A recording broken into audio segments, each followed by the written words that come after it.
स्टुडिओमध्ये आमंत्रित केलं आहे तालुका कृषी अधिकारी कार्यालय कळंब येथील कृषी सहाय्यक बालाजी देशमुख यांना. बालाजी देशमुख सर, आपलं आकाशवाणी धाराशिव केंद्राच्या स्टुडिओमध्ये स्वागत आणि नमस्कार. नमस्कार सर, धन्यवाद.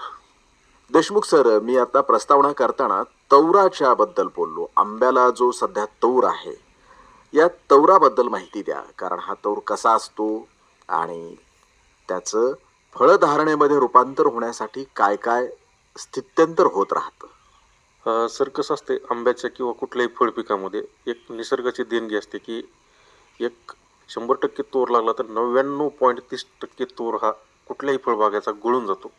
कारण निसर्गानं त्या झाडाला किंवा ह्यांना एक अशी देणगी दिलेली की 100% तोर लागला तर 99.30% तोर गळलाच जातो. आपल्याला फक्त 0.70% तोर झाडाला शिल्लक राहतो, त्यातून आपल्याला एवढं उत्पादन भेटतं. जर 100% राहिला तर ते झाडाला सुद्धा हे होत नाही, कारण त्याचं टिकलं पाहिजे, त्याचं वजन झेललं पाहिजे. त्या हिशोबानं तो तोर गळतो. पण ह्या वर्षी त्या तोरामध्ये सुद्धा जास्त अजून गळ झालेली आहे.